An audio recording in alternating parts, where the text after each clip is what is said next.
So if you've never picked up from my slightly muddled accent, I'm originally from South Africa, even though I live in Australia now. And I'm going to show you one of my favorite recipes from South Africa called the Koeksister. And they are these beautiful, intensely sweet plaited donuts. They are very indulgent and they might look a little bit complicated, but honestly, they are quite easy to throw together and you have most of the ingredients probably in your pantry. There's another version of them called the Koeksister, which is a round donut, and it's the Cape Malay version, and they basically then get tossed in some desiccated coconut. But I'm going to show you how to make the Koeksister, which is the plaited version. You're really going to enjoy them. You're going to want to go back and back and back, although they are quite sweet. Promise you you'll love them though. So for that sugar syrup, I've just got 3 cups of caster sugar and then 2 cups of water, which we can just dissolve that in. Now, it might seem like a lot of sugar syrup, but you definitely need this amount to soak all the Koeksisters in. Now just whisk that a bit. Now that's a traditional base where you can just go a little bit plain, but I'm going to add some aromats as well, which some recipes do. And I've just got some sliced ginger, a cinnamon quill, and a split vanilla bean pod. You don't have to put those in, but they're just going to give that sugar syrup a little bit more flavor. Then just on the heat, and we can simmer that for about 3 or 4 minutes. So that's been simmering for a few minutes. It smells beautiful. The sugar has dissolved, so we can turn off the heat. And then just into a heat-proof bowl, just carefully pour that hot syrup. And then we're just going to squeeze in some lemon juice. Don't worry about if the pips go in there, because you're going to be just dunking the Koeksisters in there. And now we're going to put that in the fridge and let this syrup cool completely. Okay, so while that sugar syrup is chilling in the fridge, we can get onto the dough mixture, which is actually a very simple recipe. It's almost like a scone mixture. So we're going to be rubbing some butter into some flour. And what that's going to do is it's going to kind of create lots of levels and layers in the pastry as it fries to give it some great texture. And then we're just going to be mixing it with some egg and some milk. Very simple. You're going to have to do some kneading though, but let's get onto it. So we'll start off by sifting the flour. Ordinarily you'd use cake flour in a recipe like this, but I actually can't get hold of any at the moment, so plain flour is going to be fine. So we'll just sift that. And also while we're sifting, just some baking powder. So we've got 3 teaspoons there, which is quite a lot, but that's going to give us a beautiful puff as we're frying. And then we're going to rub in that cold chopped butter. So I've got 50 grams here.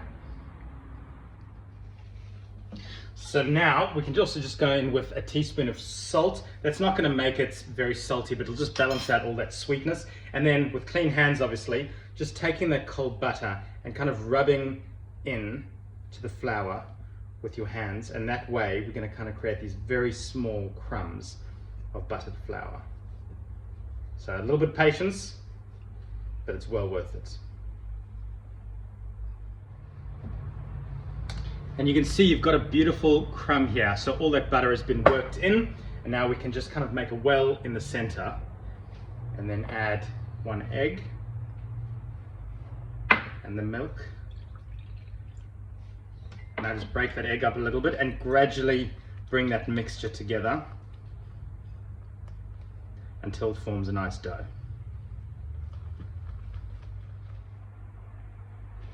Okay, so that dough has come together. Now we're going to do some of our kneading work.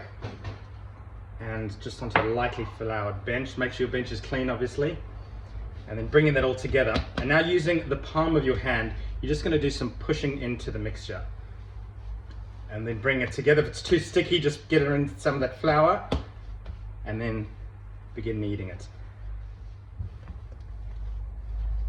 So after kneading for about 5 minutes, you can see that we've got a beautifully smooth dough, and it's got a lot of stretch to it, which is great because that means we've worked in the glutens. And now we're just going to let it rest in the fridge. But instead of wrapping it in plastic, I've just got some recycled baking paper here, and it's just better to use less plastic in the kitchen. So some oil, scrunch that up, and then get your dough in the middle, and then wrap it up. That way you don't need to be using plastic. Now we'll go into the fridge.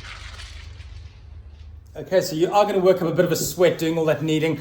pretty much the only exercise I'm getting at the moment, so it's all good. But also, getting technical, it is very important to develop all that gluten, which is what's happening when you're kneading the dough. And that's going to provide a lot of elasticity in the dough, which is important when frying it because it's not going to kind of burst and rip, but also when you're eating it because you're going to have this really nice texture in the dough.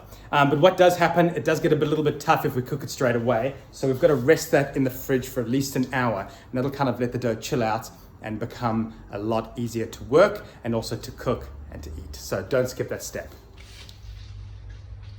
So rest the dough out of the fridge, and what we're going to do now is roll it out. So clean bench again, give it a light flour, and now we can roll this dough out until it's about 7 mil thick. So when you're rolling it out, just keep on turning the dough, give it a bit of a dust if you need, so it's not going to stick.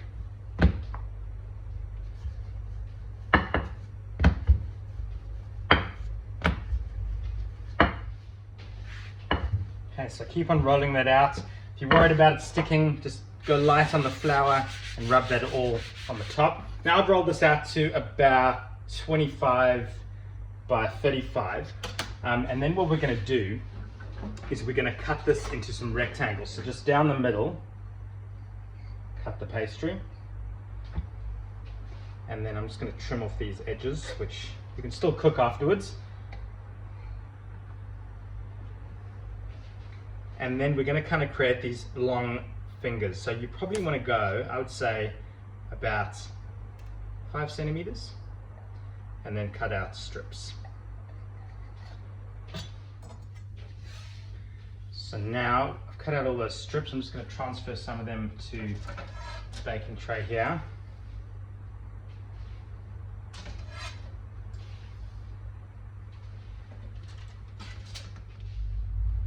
Now, creating that perfect plaited shape, you basically want to take one of the strips, and we're going to leave that edge connected, but then you're going to cut 2 lines,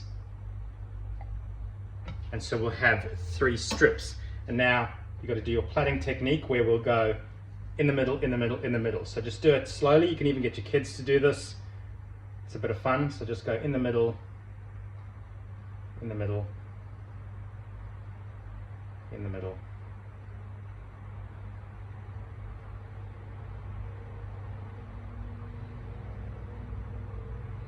And then when you get to the end, it's very important to fold over and then pinch these sides together.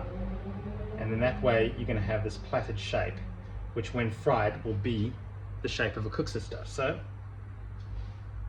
there it is. If you want to be a bit simpler though, you can just go one line down the middle, making sure that you still have it joined at the top, and then just plait with 2 strips. And you're still going to have a beautiful shape.